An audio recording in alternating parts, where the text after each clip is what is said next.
Hello students, कैसे हैं आप सब। आशा करती हूँ आप अच्छे होंगे और अच्छे से अपनी पढ़ाई कर रहे होंगे।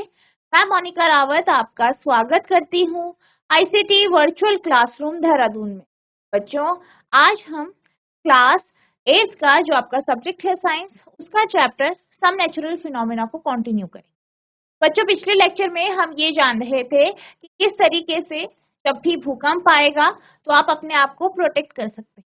इसमें हमने सबसे पहले ये बात की थी कि आपको जब भी घर बनाने हैं, जब भी आप घर बनाएंगे तो आपको जो आपके आर्किटेक्ट होते हैं उनसे परामर्श लेके ही घर बनाना चाहिए। आपका जो है एरिया किस जोन में आता है, क्या वहाँ फ्रीक्वेंटली जो है भूकंप आता है, इसको ध्यान रखते हुए आपका घर बनना चाहिए। हमने ये बात की थी कि जो आपकी सीलिंग होगी या जो आपका छत है बेसिकली, उसको हल्का रखना चाहिए।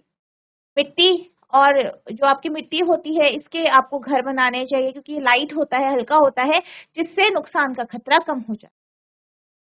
आज हम बात करेंगे कुछ उपायों की जिनके माध्यम से आप भूकंप में खुद को बचा सकते हैं। सबसे पहले हम बात करेंगे कि जब आप घरों में हैं तो आपको क्या करना है। यानी आप घर के अंदर हैं और घर के अंदर क्या हुआ, जैसे आप घर के अंदर हैं तो भूकंप आ गया, आपको महसूस हुआ कि भूकंप आ रहा है, तो आपको क्या करना है।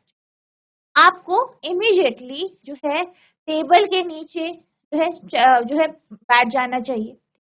अब टेबल के नीचे अगर आप बैठेंगे तो आपको नुकसान कम होगा, क्योंकि आप ये जानते हैं कि भूकंप आएगा तो अगर जो आपका घर है वो टूटता है या बिल्डिंग टूटती है तो सबसे पहले छत नीचे पड़ेगी।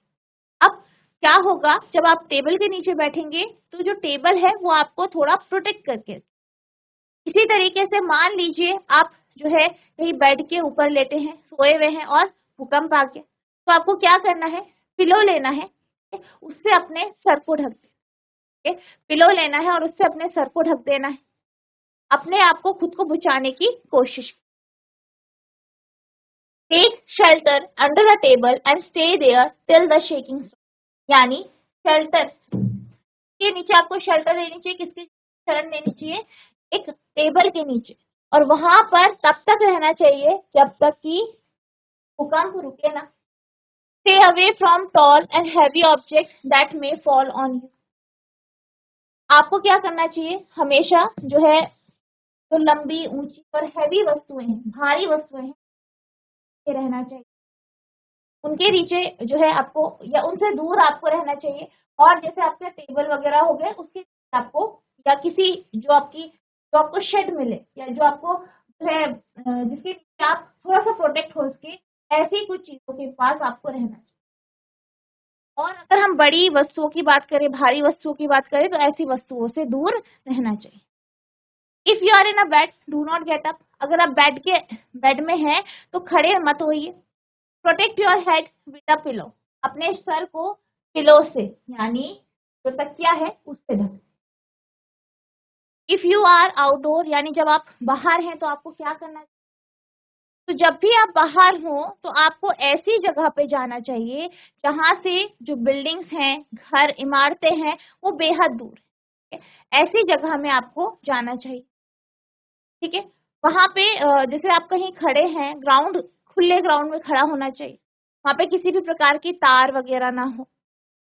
अगर आप जो है कार या बस में हैं तो आपको कार या बस से बाहर नहीं निकलना चाहिए, ठीक है? और अगर आप ड्राइव कर रहे हैं, आप जा रहे हैं कहीं, धीरे धीरे करके किसी खाली जगह में आपको जाना चाहिए।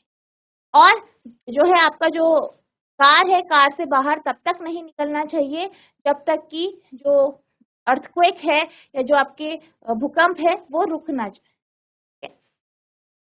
Find a clear spot. एक क्लियर स्पॉट यानी खाली जगह ढूंढ, away from building, trees and overhead power line, ठीक है, जो कि कहाँ पे हो, आपकी जो बिल्डिंग्स हैं, ट्रीज हैं, ठीक है? आपकी जो बिल्डिंग है, इमारतें हैं, पेड़ पौधे हैं, और जो आपकी पावर लाइन है यानी जो बिजली की तारें हैं, से दूर। Drop to the ground, ground में रहें। If you are in a car or a बस डू नॉट कम आउट। अगर आप किसी कार या बस में हैं तो वहां से बाहर ना निकले। Ask the driver to drive slow spot. Driver को कहें कि वो खाली जगह में लेके जाए। Do not come out till the tremor stop, जब तक कम के झटके रुके ना, खत्म ना हो, तब तक बाहर ना आए। यदि आप घर में हैं तो किसी मेज के नीचे आश्रय ले तथा झटकों के रुकने तक वहीं ऐसी ऊंची तथा भारी वस्तुओं से दूर रहें तो आप पर गिर सकते। यदि आप बिस्तर पर हैं तो उठे नहीं, अपने सिर का तकिए से बचाव करें। यदि आप घर से बाहर हैं तो भवनों, वृक्षों तथा ऊपर जाती विद्युत लाइनों से दूर किसी खुले स्थान को खोजें एवं धरती पर लेट जाएं। यदि आप किसी कार अथवा बस में हैं तो बाहर ना निकलें, ड्राइवर से कहें कि वह धीरे धीरे किसी खुले स्थान पर पहुंचे।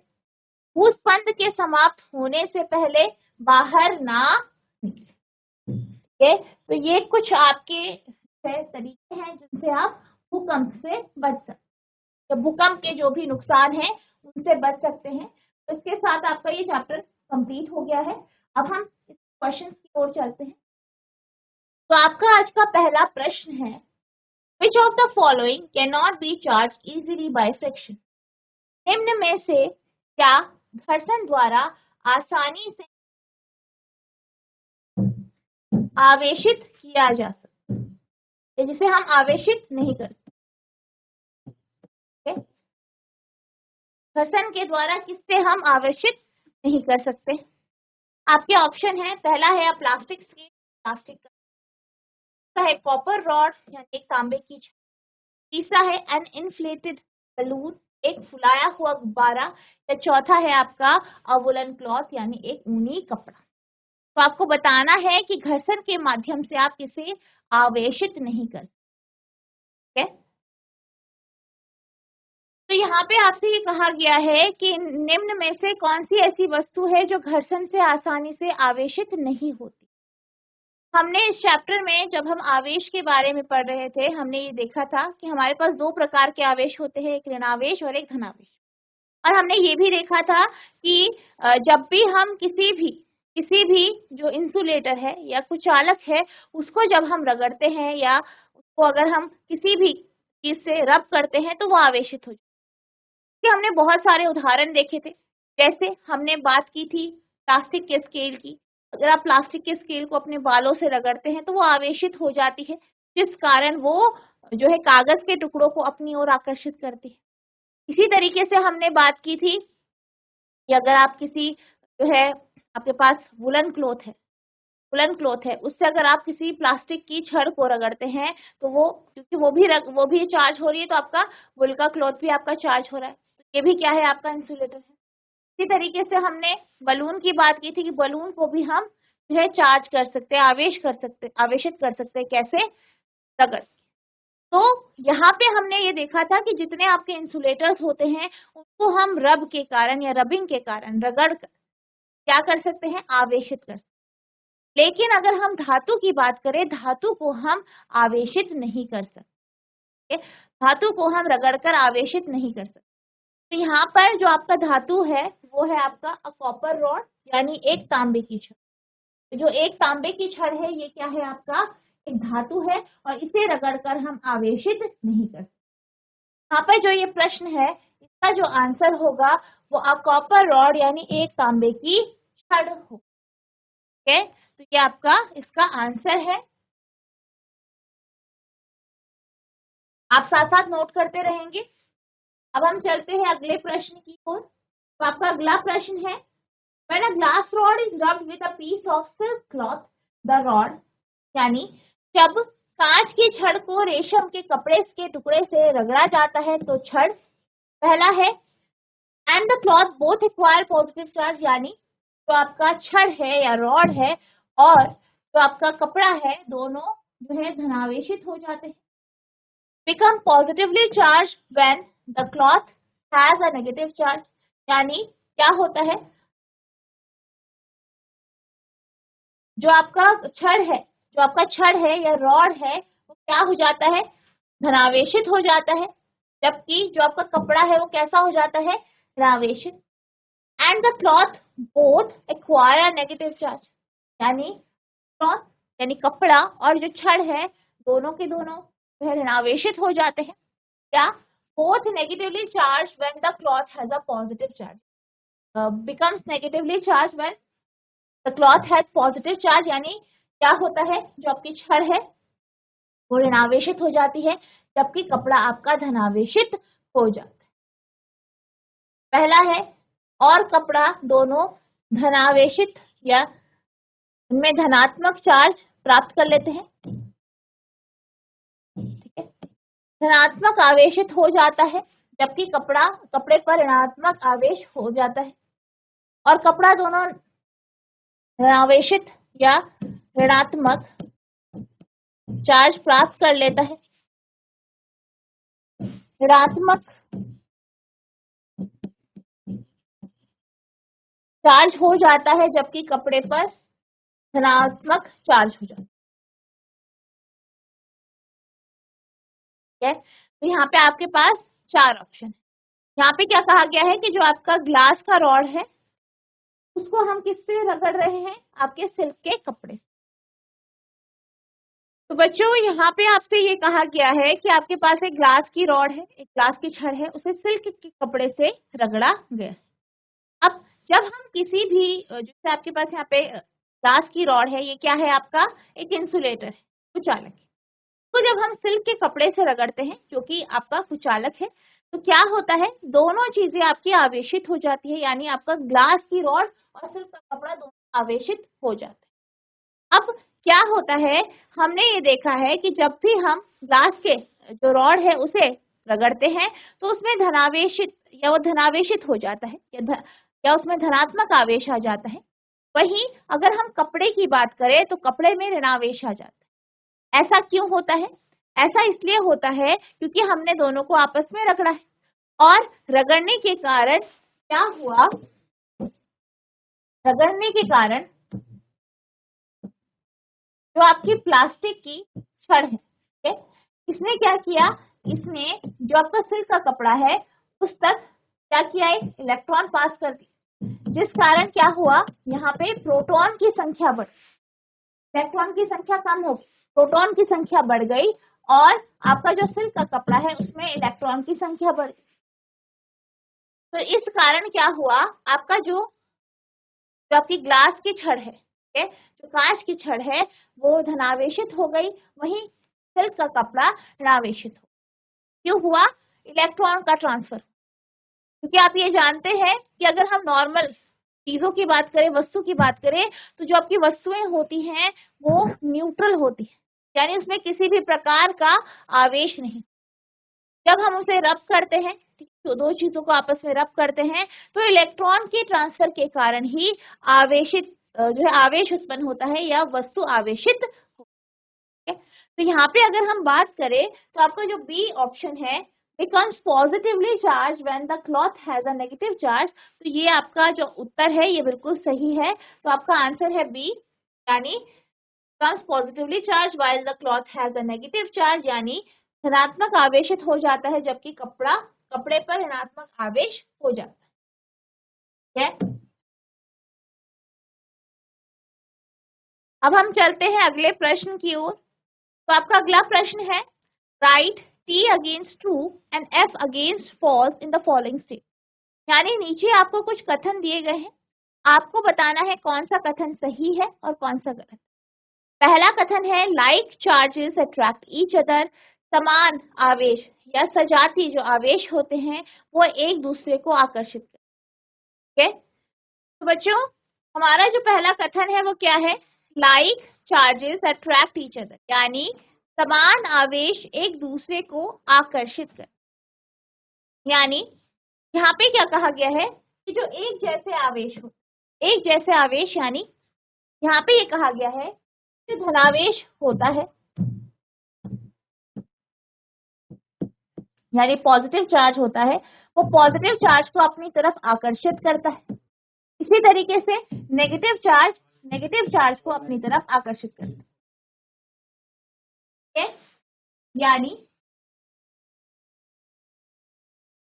यानी जो आपके धन आवेश है, जैसे कि पॉजिटिव चार्ज है, वो पॉजिटिव चार्ज को अपनी तरफ आकर्षित, नेगेटिव चार्ज को अपनी तरफ आकर्षित, ठीक है। यहाँ पे ये आपसे कहा, ठीक है।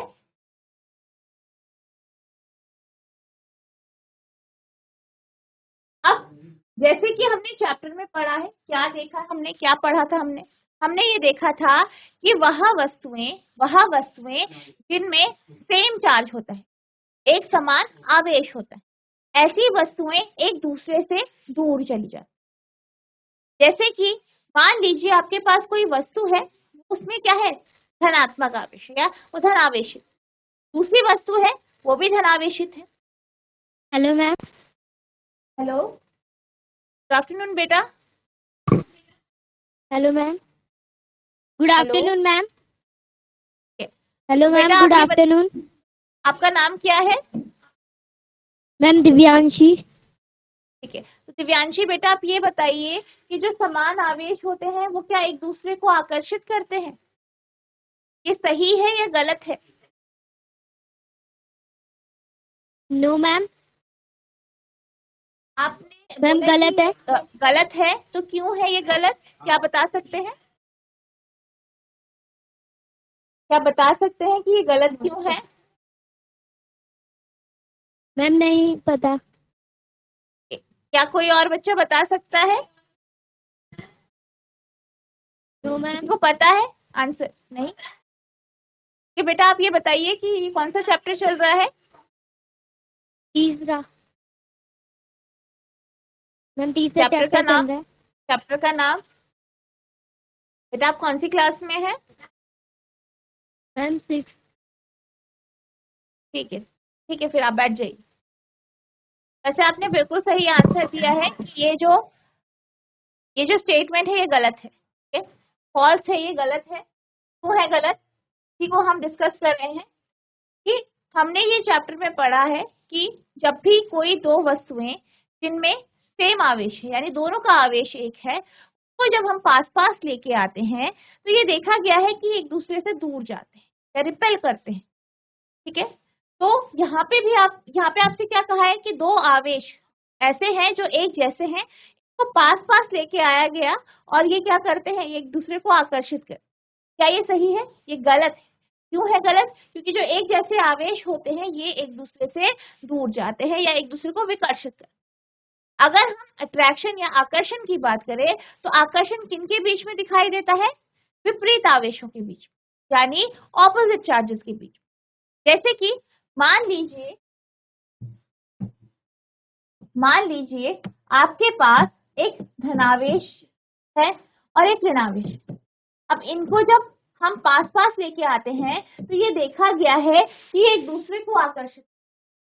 वहीं अगर हम किसी ऋणावेश के पास दूसरा ऋणावेश लेके आते हैं तो ये देखा गया है कि एक दूसरे से दूर चल जाते हैं। इसी तरीके से धनावेश जो होते हैं वो भी, अगर हम दो धनावेशों को पास में लेके आए तो वो भी एक दूसरे से दूर जाते हैं, यानी विकर्षण। तो लाइक चार्जेस जो होते हैं, समान आवेश जो होते हैं, वो हमेशा जो है विकर्षित करते हैं एक दूसरे को। तो इसलिए ये आपका स्टेटमेंट गलत है। ये स्टेटमेंट आपका क्या है, गलत है, यानी फॉल्स, ठीक है, यानी असत्य, ठीक है।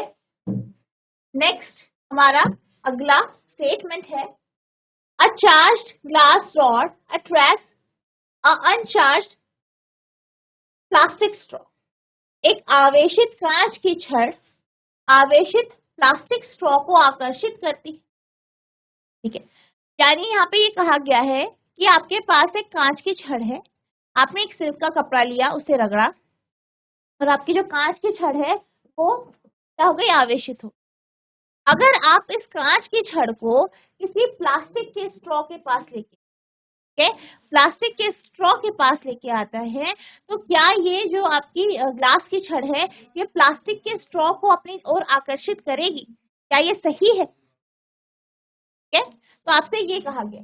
अब अगर हम इसकी बात करें तो इसको समझने के लिए हम कुछ उदाहरण दे सकते हैं। जैसे कि आपने ये देखा है, कई बार आप एक्टिविटी करते हैं, यहाँ पे भी हमने ये इस चीज को पढ़ा था कि आपके पास जो है एक प्लास्टिक की स्केल, फिर आपने अपने बालों पे रगड़ा, अच्छे से रगड़ा, और फिर आप उसे वहां पे लेके गए पेपर, जो आपके कागज के टुकड़े हैं उनके।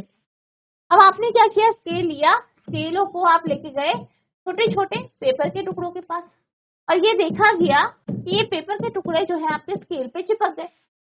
यहाँ पर जो आपका स्केल है उसे हमने बालों से रगड़कर आवेशित कर दिया, आवेश। लेकिन अगर हम कागज के टुकड़ों की बात करें तो कागज के टुकड़ों को हमने किसी भी चीज से रगड़ा नहीं, लेकिन फिर भी ये क्या हो गए, आपकी चार्ज जो स्केल है यानी आवेशित जो स्केल है उस पे चिपक गए, यानी उसकी तरफ आकर्षित है। तो यहाँ पे हमने एक कॉन्सेप्ट पढ़ा था कि कोई भी जो आवेशित वस्तु है वो दूसरी अनावेशित वस्तु को अपनी ओर आकर्षित कर सकते।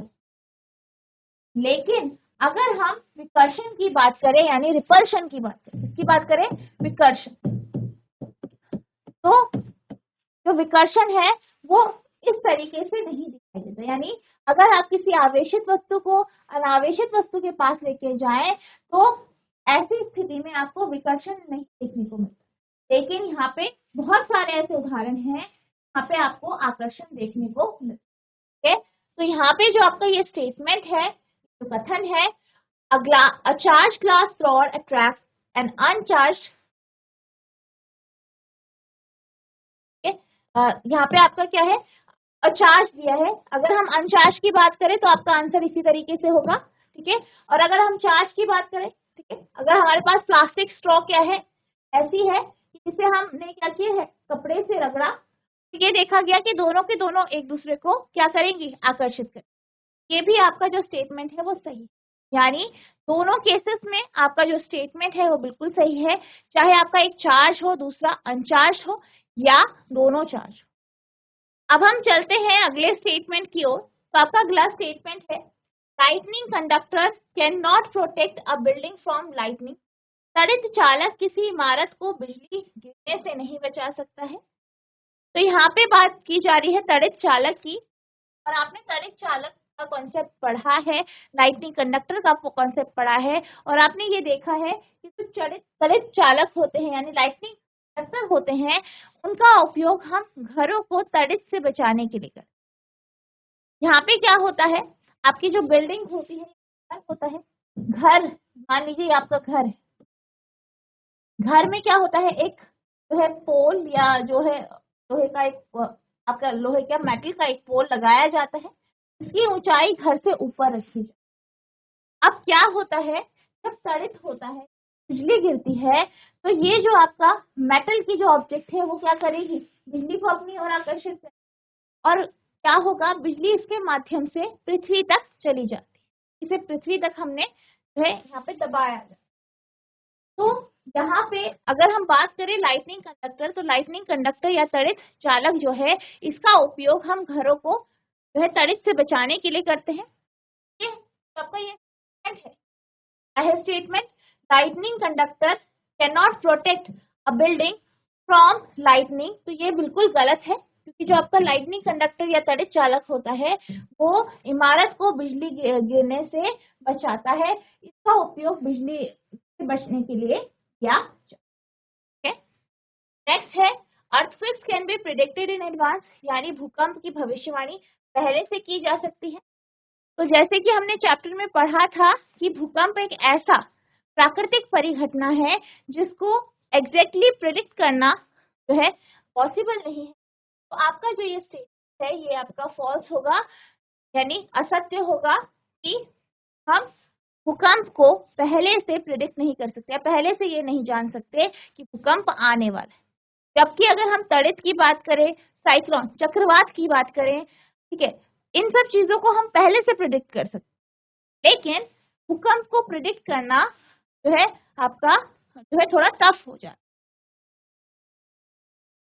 अब हम चलते हैं अगले प्रश्न की ओर। तो आपका अगला प्रश्न है, sometime a crackling sound is heard while taking of a sweater during winter.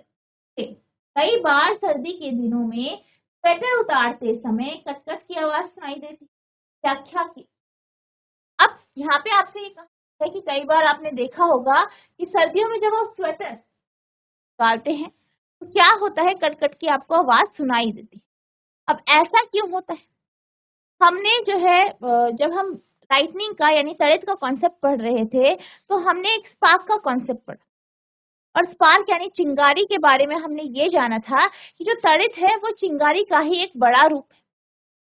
जैसे आपका जब तड़ित होता है तो आपके चार्जेस जो है फ्लो करते हैं, यानी जो आवेश है वो प्रवाहित होते हैं। आवेशों के प्रवाह के कारण ही तड़ित होता है। इसी प्रकार से ही चिंगारी या जो आपका स्पार्क है वो भी आवेशों के प्रवाह से होता है। अब यहाँ पे क्या होता है, यहाँ पे जो ये इलेक्ट्रिक डिस्चार्ज है यानी विद्युत जो आपका जो डिस्चार्ज हो रहा है वो कहाँ से, आपकी बॉडी से स्वेटर के बीच में हो रहा है। अब इस प्रवाह के कारण ही क्या होता है, आपको कट कट की आवाज सुनाई देती है या जो आपकी क्रैकिंग साउंड आपको सुनाई देती है। इसके साथ साथ अगर आप अंधेरे कमरे में देखें तो यहाँ पे आपको हल्की सी चिंगारी सी भी दिखाई दे। तो ये क्यों होता है, ये आवेशों के प्रवाह के कारण या इलेक्ट्रिक डिस्चार्ज के कारण, विद्युत विसर्जन के कारण या विद्युत आवेशों के विसर्जन के कारण ही ऐसा होता। तो अब हम इसके आंसर की बात करते हैं कि आप इसका आंसर किस तरीके से लिखेंगे। The electric discharge takes place between the body and the sweater due to friction. अब क्या होता है, जो आपका स्वेटर है और जो आपका शरीर है इसके बीच में फ्रिक्शन यानी घर्षण के कारण क्या होता है, इलेक्ट्रिक डिस्चार्ज होता है, विद्युत विसर्जन होता है। At the time of electric discharge some energy is release. अब जब इलेक्ट्रिक डिस्चार्ज होता है, विद्युत विसर्जन होता है, इस समय कुछ एनर्जी या कुछ ऊर्जा जो है वो रिलीज हो जाती है। In this case energy is release in the form of crackling sound. अब इस केस में क्या होता है, एनर्जी है वो क्रैकलिंग साउंड के रूप में जो है घर्षण के कारण शरीर और स्वेटर के बीच विद्युत विसर्जन होता है।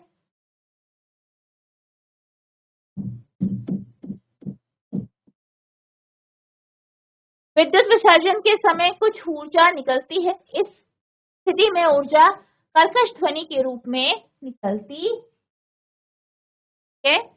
तो ये आपका यहाँ पे आंसर है, आप इसे नोट करें।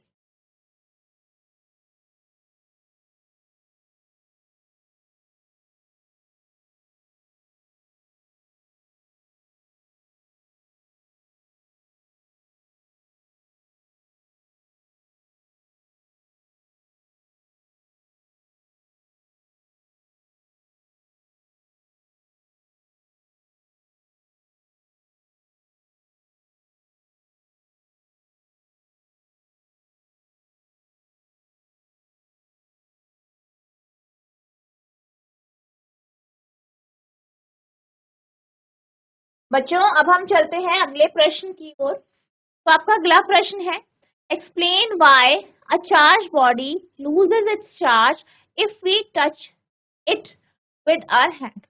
बताइए कि यदि हम किसी आवेशित वस्तु को अपने हाथों से छूते हैं तो वह अपना आवेश क्यों खो देती है, यानी वो अनावेशित क्यों हो जाती है, ये आपसे पूछा गया है। अब यहाँ पे क्या है, यहाँ पे वस्तु है, उसे हमने अपने हाथों से छुआ, हाथों से छूने के कारण क्या हो गई, वो अनावेशित हो गई। ऐसा क्यों होता है, ऐसा इसलिए होता है कि जो आवेशित वस्तु है उसका जो आवेश है वो हमारे हाथों के माध्यम से, हमारे शरीर के माध्यम से पृथ्वी तक चल जाता है, यानी उसका क्या हो जाता है, आपका अर्थिंग हो जाता है। इस कारण क्या होता है, सारा आवेश आपका पृथ्वी में चला जाता है और आपकी वस्तु अनावेशित हो जाती है, कि वो फिर से न्यूट्रल हो जाता है। तो यहाँ पे जो है क्या होता है, आवेशों का फ्लो हो जाता है, जिसे हम क्या कहते हैं, इलेक्ट्रिक डिस्चार्ज, या फिर आप क्या कहते हैं हिंदी में, विद्युत विसर्जन। तो यहाँ पे विद्युत विसर्जन होता है, इसी कारण से आपकी जो वस्तु है वो अनावेशित हो जाती है। The charges get conducted to the earth through our body when we touch it and the conductor loses its charge. यानी जो आवेश हैं वो क्या होते हैं, वो पृथ्वी तक जो है हमारे शरीर के माध्यम से पृथ्वी में चले जाते हैं जब भी हम वस्तु को छूते हैं। This phenomena is known as electric discharge. इसी को हम विद्युत विसर्जन कहते हैं। जब हम इसे छूते हैं तो चार्ज हमारे शरीर के माध्यम से पृथ्वी पर चला जाता है और कंडक्टर अपना चार्ज खो देता है। इस घटना को इलेक्ट्रिक डिस्चार्ज या विद्युत विसर्जन कहते हैं। ठीक है, या हम इसे विद्युत विसर्जन के नाम से जानते हैं। ठीक है, आप इसे नोट करें।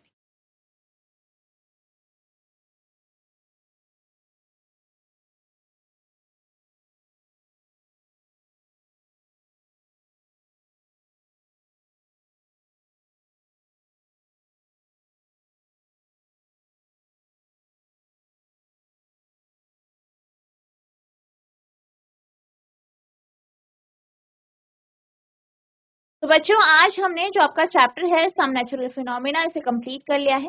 साथ ही साथ हमने इसके कुछ क्वेश्चंस डिस्कस किए।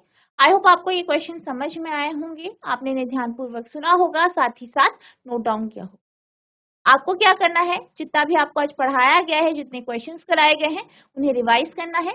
अगर आपको कोई भी डाउट होगा तो नेक्स्ट लेक्चर में आप पूछ सकते हैं। बच्चों, आज के लिए बस इतना ही। मिलते हैं अब नेक्स्ट सेशन में। तब तक के लिए thank you and have a nice day.